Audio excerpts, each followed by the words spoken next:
to avoid losing money in shares.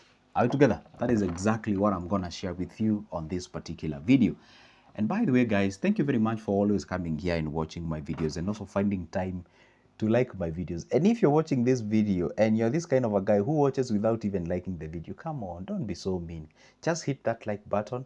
And if you've never subscribed to my YouTube channel, come on, go ahead and hit that subscription button. I know probably you might ask yourself, okay, what is the importance of me subscribing to a YouTube channel? By the way, I can just disregard it and be coming here. No, see, when you subscribe, a whole YouTube, can you imagine this? They will inform you whenever I upload a new good video. So you will never, ever miss any good videos of mine. And by the way, leave a comment on the comment section. Ask me a question and I will make a video like this one. Are we together? This is a question I was asked on the comment section. Joseph, tell us, how can we avoid or how can we minimize losing money with stocks? Share or shares. How can we do about it? That is exactly what I'm doing. So if you have a question, leave it on the comment section. Let's get on the business now. This is Good Joseph now. See, how can you avoid losing money with stocks? This is what I tell people. It's like a marriage. Marriage don't go wrong. They start wrong. If the foundation of that marriage, but this is not a marriage advice, I'm using it as an example. If the foundation of the marriage was wrong initially, even as it moves forward, it is still gonna get it wrong. So they never go wrong, they start wrong. The same case happens with stocks. See, when you're investing in stocks, there are some of the things that you have to consider before purchasing or before placing your cash into XYZ company. So how do you avoid this? Number one, I always tell people, before you invest in stocks, make sure that you understand your numbers very well. There is something called, and I want you to always let this stick in your head. There's something called affordable loss. It's a loss, but it is affordable. What does that mean? Whenever you're investing your money, whether in stocks or whichever, you're starting a business, always consider what is your affordable loss. It is that loss that you can incur as a human being or as an individual, and you can accommodate it comfortably. Fine, I didn't say there is money that is ought to be lost. Get me right. I said there is, you see, listen, you can't win if you don't try. For example, let's say you have 200K in your savings. You want to start a business. Let's say you want to start a dairy farming. Then you fear starting dairy farming. So forever you retain your money in a bank account. Will you ever grow? Of course no. Because when you don't try, you only have one outcome. You'll never win. But when you try, there are two outcomes. You either win or lose. So you're increasing the chances or outcomes. Now, when we say affordable loss, whenever you are buying stocks, now let's contextualize that information to our conversation. When we talk about affordable loss, we are saying before you pick certain money to buy shares, ask yourself, this money that I'm setting aside, in case BS happen, how can I behave and how can I react? Hey, will I, shout all over the place and be thrown and thrown for the next 1 year and what have you? Identify your affordable loss. Let's say you only have this 200K. It is the only cash that you have. Probably the affordable loss on this money, you wouldn't mind if you were to take, let's say, 30K and put it on the lifeline in the name of trying. And if it works, things goes good. Because here now you remain with 170K. So these 30K you're buying shares with, you are going the what we call the affordable loss. Again, I know the title of the video said how to avoid losing. But here I'm talking about, it's like I'm contradicting myself. No, I'm simply telling you one thing. There is a loss you can make. It may not feel as if it's a loss because it's an affordable one. That is one way. The other way, how to minimize or possible eradicate losses when it comes to stocks. Analyze. Analysis matters a lot. People tend to think like when you're investing in stock, it's like you're gazing. It's like you're doing what we call, how can I say this? It's like you're gambling. No, when you do your analysis, you can either you do the analysis or you can get an expert to do you the analysis. What are you analyzing? Before, let's say you want to buy X company. First of all, you have to subject these companies to some of the parameters to see whether it qualifies to buy your stock or rather to invest your cash. Number one, Check out on this company. Number one, I always tell people, check the management of the company. The management of the company. Who is the CEO? Where did that CEO come from? How long has been there? By the way, what is the track record of that company in terms of the changing the management? You know, there is a company whereby they hire the CEO today. After 1 month, they fire the CEO. They hire another one. They fire the CEO. So it tells you there's a problem with the management of that particular company. So check out on the management of that particular company, because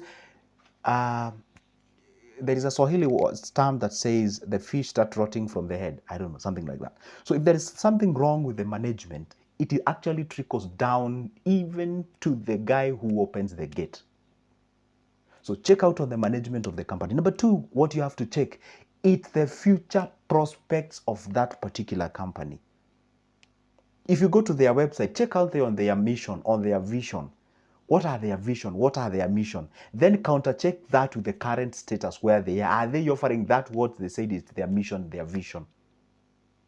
Hey, we want to be the leading telco company. You know, are they leading? Or they may not be leading, but are they heading there to lead? Check out on the performance of that particular company. Do what we call the past performance. There's something called past performance. Past performance, what does it mean? What is the track record in terms of performance of this company? Okay, these shares came all the way, say, from 2 shilling, now they are at 20 shilling. Okay, how long did it take them to come from 2 shilling to 20 shilling? Okay, 10 years. Okay, that's great. Okay, that's the time they were listed under the IPO. Okay, that's great. And then usually check what we call the 52-week range. Basically, I'm saying, check out how these company shares have been performing for the last 1 year. You see, there is this company that can shift from 2 to 20, from 2 shillings per share to 20 shillings, then back to 4 shillings, then back to 16 shillings, then back to 13 shillings, then back to 9 shillings, then back to 1 shilling. Then, you see, this company has a lot of fluctuations, isn't it? There are chances of it growing, there are chances of it retracting, growing, retracting, growing. There is that sort of a roller coaster kind of things, up, down, up, down. And the change at which they're happening, it's quite vast. For example, share changing, say, from 16 shillings all the way to 4 shillings. That's a difference of 12 shillings. Say you put your million here. So if you put your 1 million here, do you know this million loses? For example, this is like, how can I say this? This is like from 16 to 4 shilling. What percentage is it? Is it 75%? Kinda, 75%. So if you put your money here and it moves from 16 to 4 shillings, you've literally lost your 750K. So you're remaining with like 250K. Again, verify this mathematics. I said no one is perfect. Sometimes I can make a mistake here, okay? Please don't crucify me. Get the concept, not the actuality of the mathematics. So now, you can just imagine your company or your money has actually been, okay, fine, it may not be a real loss because you've not yet sold the shares, because the market can actually recover and go back to your initial figure. But if then you have to sell those shares as of today, your 750 Gs is gone. So you're remaining with, so check out on how this company is behaving. Check out how is the 52-week range ranging, you know, from, say, from this figure to this figure and something like that, so that you can know, hey, I'm getting into this company and these are the signs of this. I hope you get what I'm trying to say. Number 3, or rather number 4 actually, usually check on something called the EPS. The EPS helps you to say, hey, I'm investing my 200,000 here.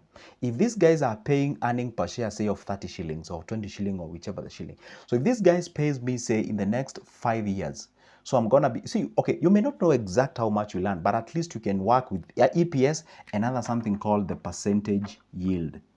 There's something called the percentage yield. So percentage yield literally shows you at what rate these companies are growing. Of course, in terms of either dividends, the shares per price, and what have you. So you can give yourself a rough estimate. May not be accurate, but a rough estimate. You'd be like, see, I'm putting my 200 Gs there. So say in 6 years' time, probably the money they could have paid me or they would have paid me in terms of the dividends is equivalent to that what I've invested. So in case something happens after the 6th year, then I'm good to go. Then you get into that company in a very strategic way.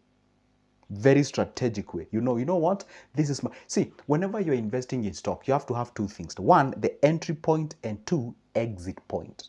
Those are 2 things that you're supposed to understand. 1, if you're going the dividends way, you have to understand, hey, I'm going for the dividends and my entry point, say, it is, say, today, for instance, and my target is to get Y or say X amount of money in a Y period of time. Because if I get Y amount of money, or rather X amount of money in a Y period of time, then probably I could have recouped back my cash. Then from there, in case something happens, I can sell my shares in whichever the percentage I will get or whichever the profit I will get.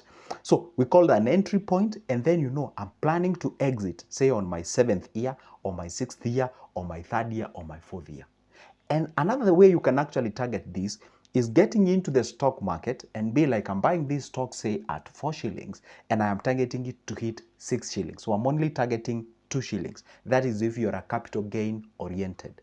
So you're having an exit point at 4, then you want to exit at 2, meaning towards the profit. That is from 4 to 6. So if you were to sell your shares that you bought at 4 at 6, then it means that you've made a profit of 2. So you check on what we call the entry point and the exit point, so that the moment the exit point hits and your target hits, you can be able to retract. You can get out of the thing.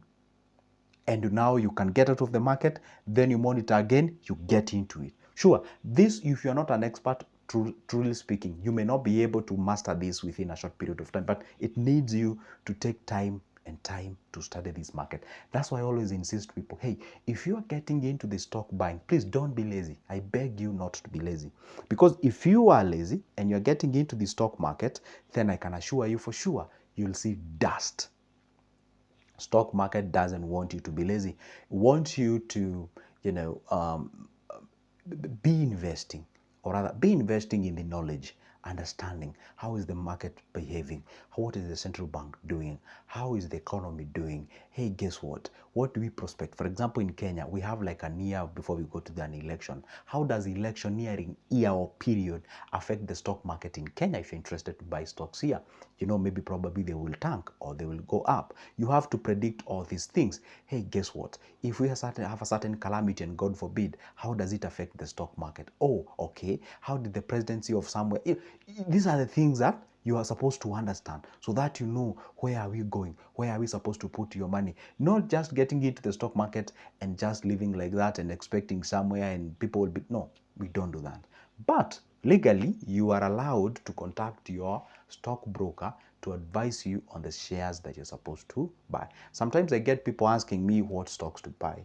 Surely, I am not a stockbroker. I am not a regulated stockbroker. I am not, under the legal terms, I am not allowed to tell you what to buy. What I can do is to give you an array of different companies and tell you, hey, at a personal level, pick whatever you find it appropriate. That's why I'll never come here and tell you, hey, let's all buy Y company or Z company or X company. I can't tell you that. But I can tell you, hey, based on what I've actually analyzed, as much as what my stockbroker has told me, I can actually tell you, hey, these companies are doing good. And as much as I tell you, please make an effort of going an extra mile, of doing your own research, so that you can substantiate what I've shared with you that can actually make sense to your end. But legally, you are allowed to contact your stockbroker and ask them what companies you can be able to buy. The good thing is that with the stockbrokers, they actually tell you, hey, they usually use 3 terms. Either we buy, we sell, or we accumulate. I don't know what the difference between buying and accumulating. I think we buy more of it, I'm assuming. Okay? But I think we can't accumulate if we don't buy, isn't it? Anyway, those guys who are stockbrokers, they can tell us on the comment section. I forgot to ask my stockbroker that question. I will ask next time and I come here, I'll give you the answer to that question. What's the difference between buying and accumulating? Now, the point here is, guys, for you to minimize or eradicate losses on shares, you have to understand the company in and out. You do the anatomy, you do the dissection of that particular company, and you find out what are their financial records. And by the way, all these companies that you're buying shares are PLCs. They're public listed companies, meaning they share their finances publicly. You can check on their balance sheet, check how much they owe in terms of the assets. In terms of the loans, how much they have in terms of the assets, how much are they having a free cash flow, and just check out on these numbers. Check out on these numbers. Liabilities, the asset that they have, the cash flow, the whatever. So that when you're getting yourself into those shares, then in case one day the company goes into the down drain, they can be able to sell their asset and they can be able to remunerate or pay back the investors of that company if they will be necessitated to do that by the law. Yes, so guys, those are distinctive ways on how you can minimize or eradicate losses in case they happen on stocks. This is Good Joseph at all the time. Make sure that you hit that like button, subscribe, and leave a comment on the comment section. In case you need my services, don't forget that's my number. See you there.